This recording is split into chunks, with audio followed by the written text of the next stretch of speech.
Welcome to People Who Perform, the Real Estate Careers Podcast.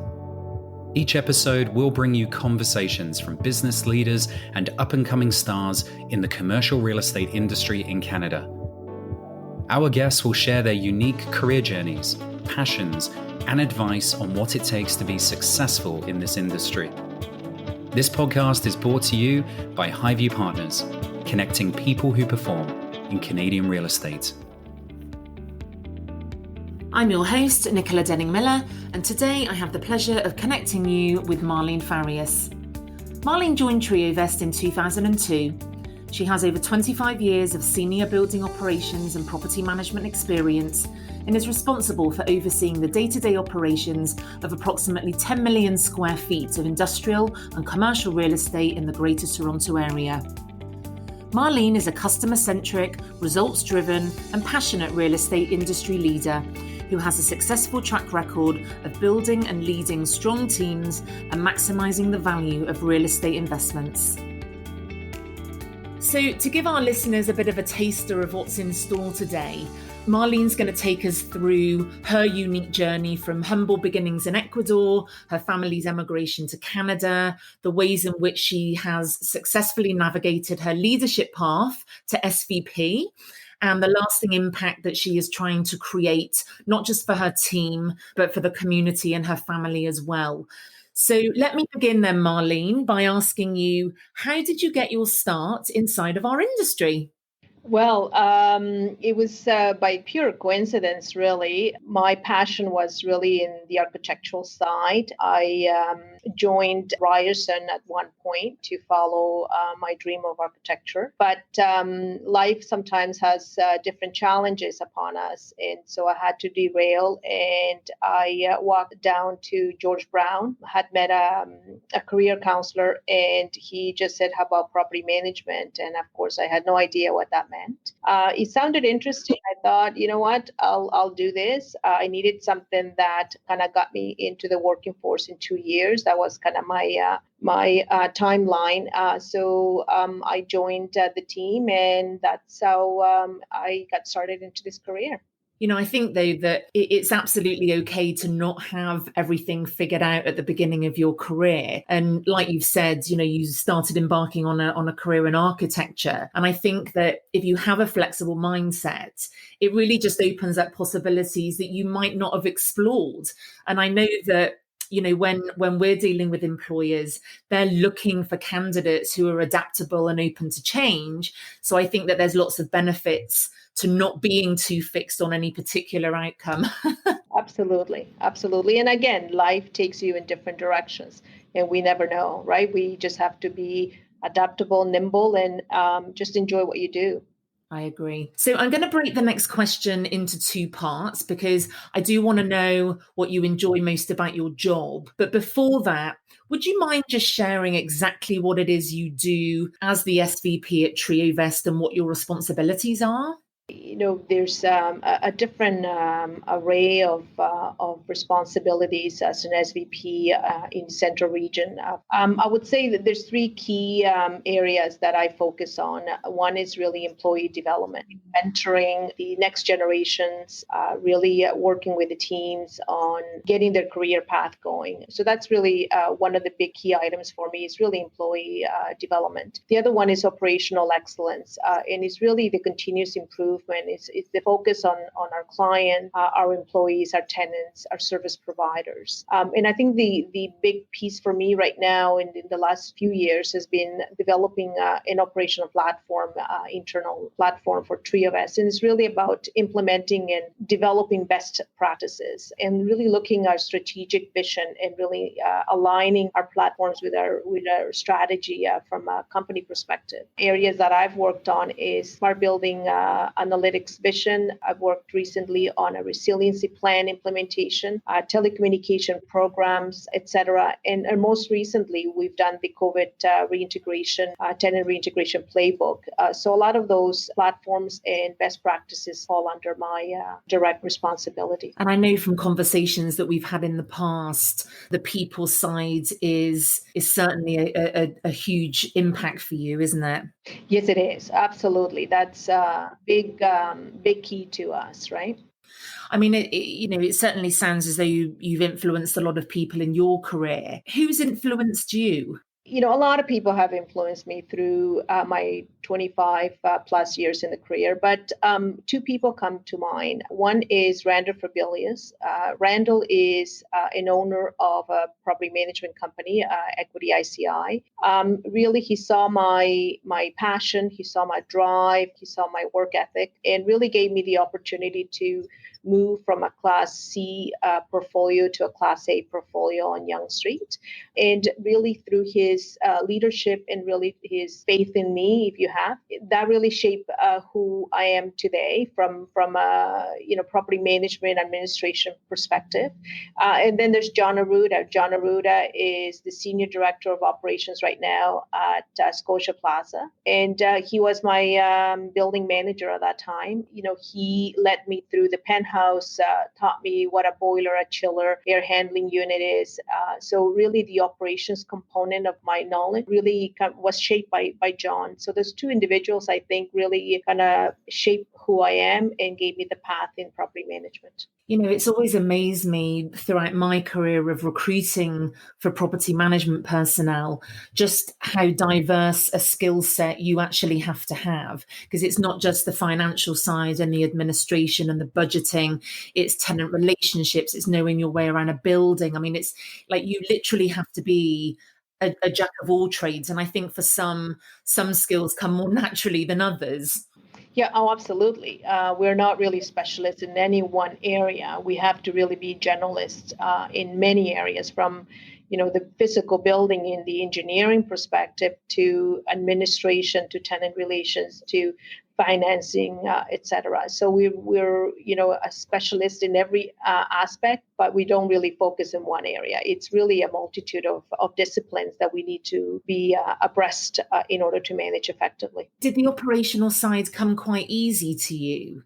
I wouldn't say quite easy, but it was an area that I really needed to develop. The struggle at the time when I started was really the property management field was very male dominant. For me to really be respected and heard, I really needed to understand the operations side of things so that I can get into a meeting and be knowledgeable on what I was speaking about. So I wouldn't say it came easy, but certainly it's an area that I really was passionate about, and I really put all my effort into really understanding the physical building. Well, your family must have been very impressed when you started talking about HVAC and air handling units and chillers and boilers. Yeah, absolutely. My daughter's in the science world, and she that's a bit of an analogy between my world and her world. Her world is, the heart, the liver, all the organs, and whereas in the building you do have the organs. You have your chiller, your pumps, your motors that really makes the building run. So it's almost a bit of a comparison from property management and the science world. So very much so. So let's now talk about some of the highlights in your career. What would you say so far has been your proudest moment? For me, it would be reaching an SVP role, really for not only being a female, but being a female of an immigrant to Canada and a visible minority. I think it's a huge achievement, and not only for me, but it's for the generations that come behind me, for the young ladies out there that are striving to get to a bigger position. There's only a few of us in the industry that have reached an SVP or higher level. The only EVP that I know in property management is Cheryl Gray. She was with Bentall Kennedy for many years. I think that is really the highlight, is really gonna get into a bigger role, being the role model, if you have, for the next generations to come. No, it's amazing, really, because, like you say, 25 years ago, you wouldn't have had the role models that young women have today. So you really had to sort of carve your own path and really push yourself forwards. People must have been very happy and rejoiced when you became SVP. It was a very welcome change at the time, I'm sure. It certainly was. Our team here at Triovest is there's quite a bit of ladies. Our team are more female on the property management side, and so for the younger PMs, property managers and GMs, it's great that they see that there is that openness and that inclusion within the company's policies, and they value the women's career and perspective, and they see that as a reachable outcome to become an SVP down the road. Because of the work that I do, I can confidently say that workplace diversity is hugely important when candidates are looking to make their next career move. I mean, I've had job seekers get really excited about a job in an organization and read their values of diversity and inclusion, only then to be put off by looking at the team page or the About Us page. And they look at the senior leadership team and the photos depict quite a different reality. And so the excitement can sort of wear off. And I think Triovest does that very, very well, because like you say, many different groups and people are represented at all levels of the organization.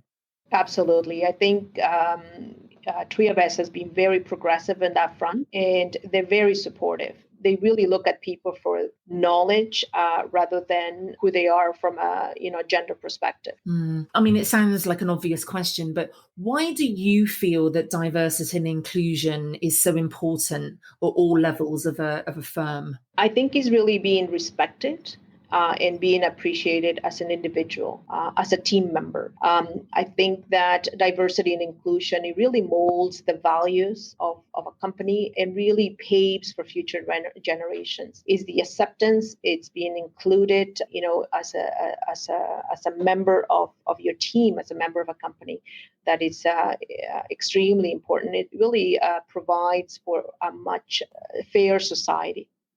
I read a study a few weeks ago by the McKinsey Global Institute, and they surveyed 366 public companies from various Western countries.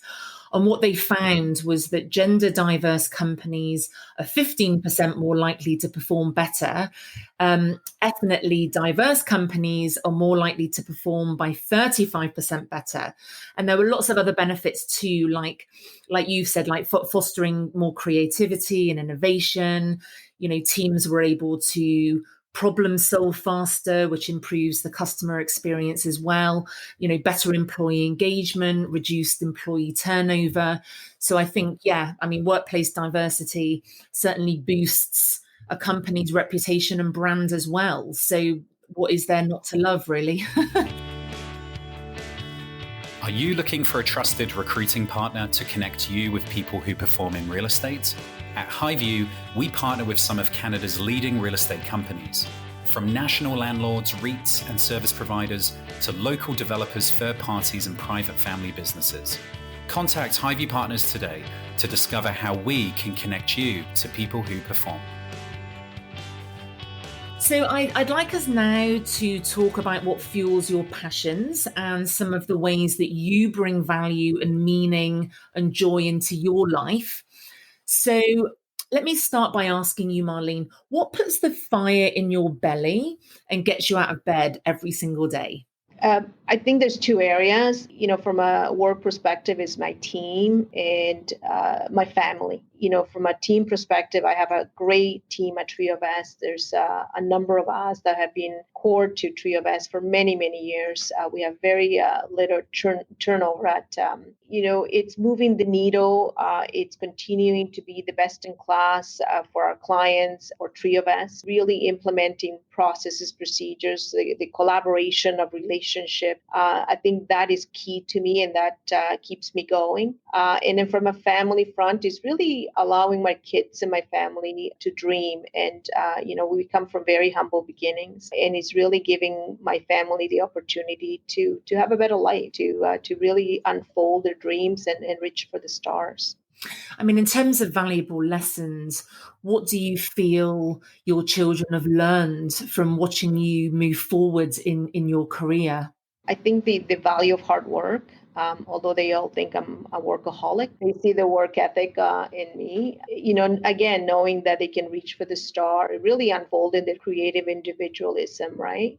And the compassion. I think, we're very given in our family. We help family members that are less fortunate than us. I think we've done, fairly well for an immigrant family in Canada. And we try to give back. We try to give back to our family, to our community. And I think they've learned that the compassion side of the family.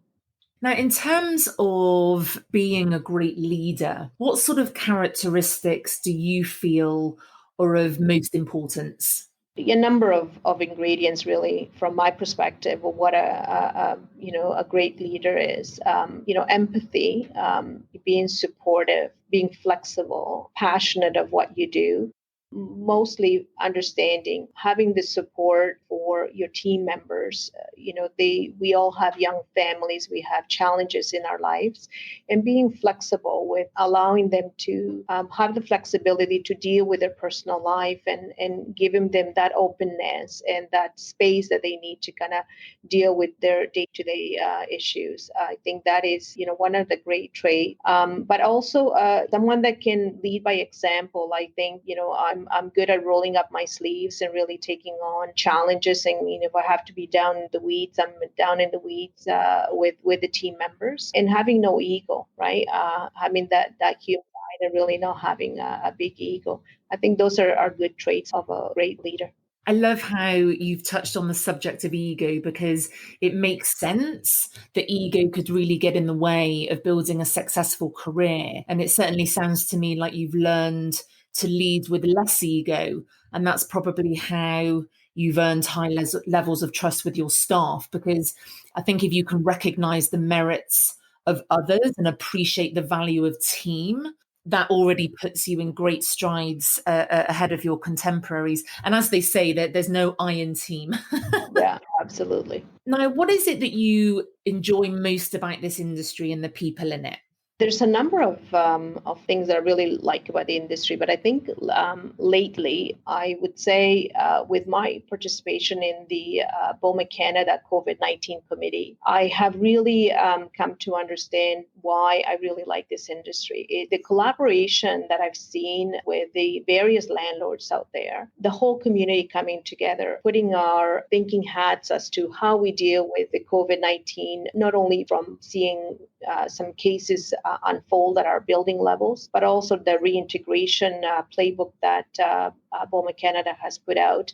It was a real collaboration, and everybody really comes together. There is no competition right now. There is no, we're holding back information because someone wants to have the upper hand. That hasn't happened. It's been so fluid and open that it's really, giving me comfort to know that we're in a great industry, and that collaboration and teamwork has been really excelling in the committee that we've formed. Absolutely. So we were talking a little while ago about equality and diversity in the workplace. And I know that you have positively impacted your team. Can you just sort of share a little bit more about what you feel your contribution has been? So for me, it would be breaking barriers. It's breaking barriers in an industry that, again, was more male dominant for many years, and really paving the way for not only visible minorities and women, but for all real estate professionals out there. It's really having created an inclusive culture. Society advocating for opportunity, for equality. I think that's the contribution that I would like to leave behind, and that I continue to push forward so that we can continue to excel in this industry.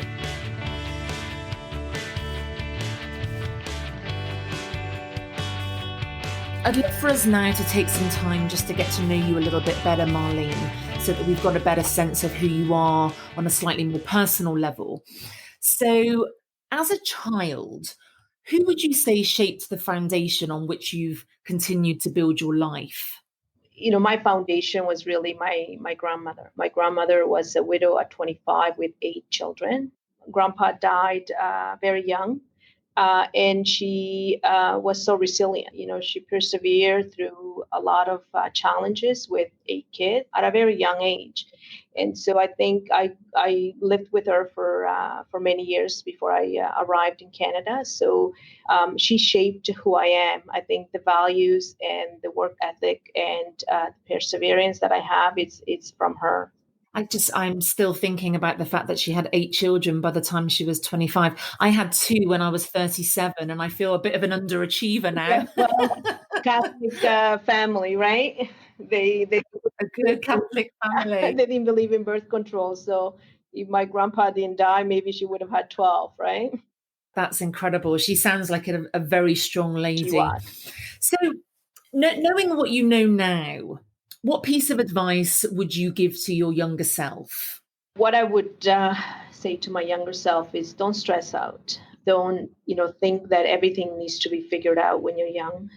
We tend to have our goals and objectives kind of lined out when you're young, and sometimes life takes you in a different direction. And so not stressing out and just enjoying the moment, staying true to yourself, loving yourself, and being kind to each other, to one another. It's, I think, critical. As young, you do stress out a lot, and obviously I think that's the biggest challenge for me when I was younger.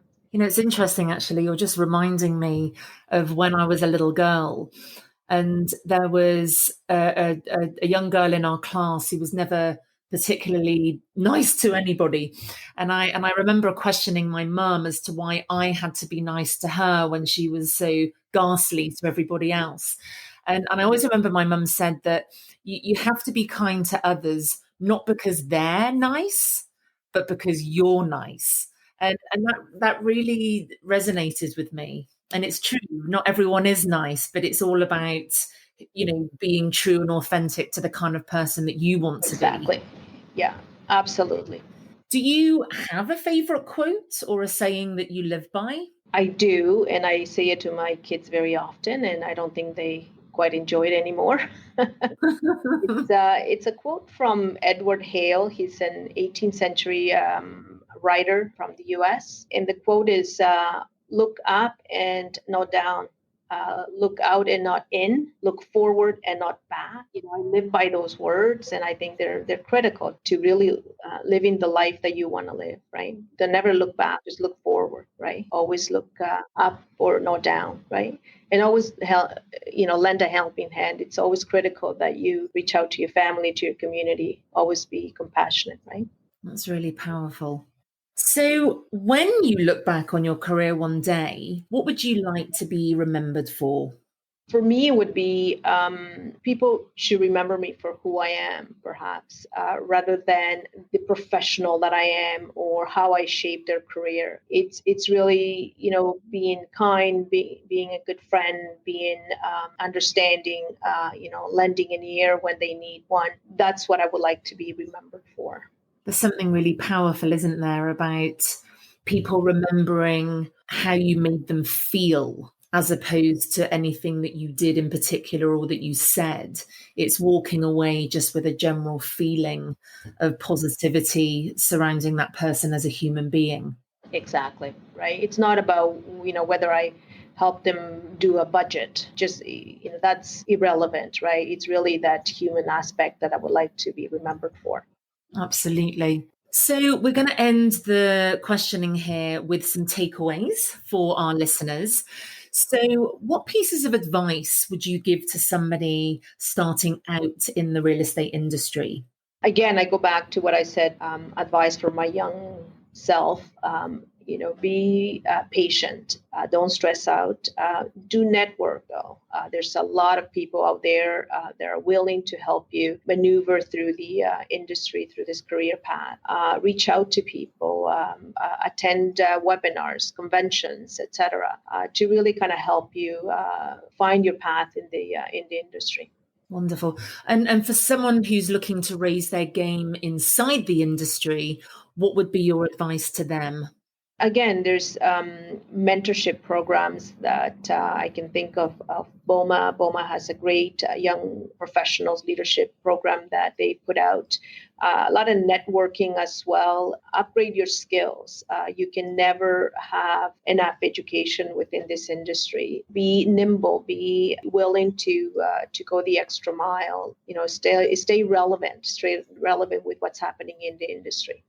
I've really enjoyed our conversation today, Marlene. You're clearly a very dedicated and transformational leader, and I'm positive that your insights and advice are going to continue to help others, particularly female minorities, to really believe in themselves and reach their highest potential. So thank you again so much for carving out the time to speak with us today. Thank you for listening to People Who Perform, the Real Estate Careers podcast brought to you by Highview Partners, a talent search and recruitment firm focused exclusively on Canadian real estate. If your real estate team is looking to find the best next hire, or if you're ready to make the best next move in your career, then reach out to Highview Partners today. Follow us on LinkedIn and visit us at highviewpartners.ca.